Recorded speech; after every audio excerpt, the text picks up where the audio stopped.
इतना जान लें कि पूरे दिन में मैं कैलोरीज ले कितनी रहा हूं और मुझे लेनी कितनी चाहिए और एक्सरसाइज के दौरान मुझे बर्न कितनी कर रही है। आप जो एक छोटी चॉकलेट खाते हैं ना, उसमें 300 कैलोरीज पाई जाती हैं। आप जो एक बर्गर लेते हैं ना, कोई फ्री का आपको खिला देता है या खुद खरीद के ले आते हैं, उसमें 400-500 कैलोरीज पाई जाती हैं। और ये पता है एक बर्गर के अंदर जितनी कैलोरीज होती हैं वो उसके मतलब आपने एक बर्गर खाया है उसके मुकाबले में आप 7 से 8 रोटियां खा रहे हैं।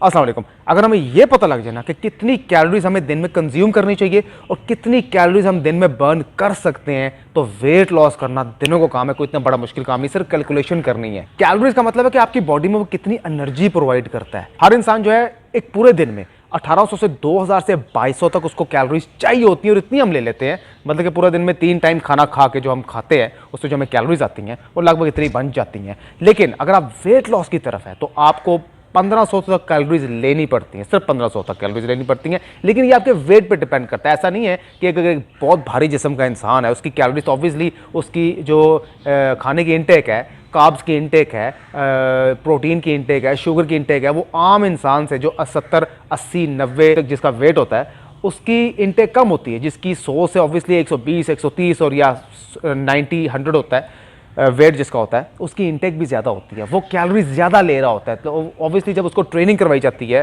तो उसकी कैलोरीज ज़्यादा बर्न होती हैं, ज़्यादा कैलोरीज बर्न करती हैं। उसके मुकाबले में आप कैलोरीज बर्न, आप किसी को देख के कैलोरीज बर्न नहीं कर सकते। आप अपने वेट और हाइट के लिहाज से उसको कैलकुलेट करते हो कि मुझे कितनी कैलोरीज बर्न करनी चाहिए। ये आपकी एक्सरसाइज पे डिपेंड करता है, ये आपकी वॉक पे डिपेंड करता है, प्लस आपकी डाइट पे डिपेंड करता है। अब ऐसा नहीं है कि कुछ लोग कम खा के अपनी कैलोरीज को, इसमें दो चीज़ें मैं आपको समझा देता हूँ। कुछ लोग एक्सरसाइज नहीं करते, खाते कम है, इसका मतलब ये नहीं कि वो कैलोरीज को बर्न कर रहे हैं, वो कैलोरीज कम कंज्यूम कर रहे हैं। जो लोग खाते सही हैं, अच्छी डाइट लेते हैं, उसके बाद उन्होंने एक्सरसाइज करनी होती है, वॉक करनी होती है या अपने हाथों पैरों को हिलाना होता है, कहीं जाना होता है, उनकी कैलोरीज बर्न हो रही होती हैं, वो अपनी कैलोरीज बर्न करते हैं, जो कि अच्छी चीज़ है। एक्सरसाइज के जरिए कैलोरीज को बर्न करना ज़्यादा अच्छी चीज़ है, बगैर के इसके बजाय कि आप कम खा के कैलोरीज कम लें कि मेरा वेट जो है वो बढ़ेगा नहीं और मैं डाइट करूंगा और मेरा वेट पतला हो जाएगा।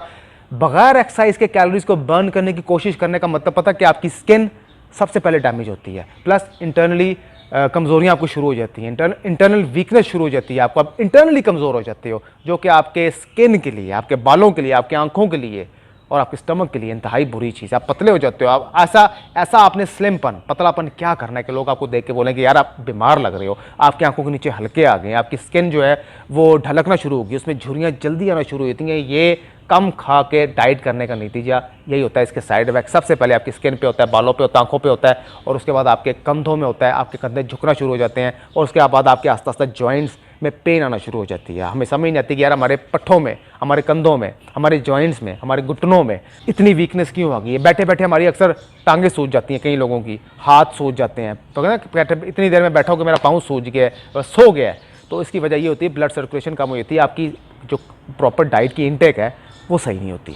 तो बेहतर ये कि आप ज़्यादा कैलकुलेशन में ना पड़ें, सिर्फ इतना जान लें कि पूरे दिन में मैं कैलोरीज ले कितनी रहा हूं और मुझे लेनी कितनी चाहिए और एक्सरसाइज के दौरान मुझे बर्न कितनी कर रही है। आप जो एक छोटी चॉकलेट खाते हैं ना, उसमें 300 कैलोरीज पाई जाती हैं। आप जो एक बर्गर लेते हैं ना, कोई फ्री का आपको खिला देता है या खुद खरीद के ले आते हैं, उसमें 400-500 कैलोरीज पाई जाती हैं। और ये पता है एक बर्गर के अंदर जितनी कैलोरीज होती हैं वो उसके मतलब आपने एक बर्गर खाया है उसके मुकाबले में आप 7 से 8 रोटियां खा रहे हैं, इतनी कैलोरीज पाई जाती हैं एक बर्गर के अंदर।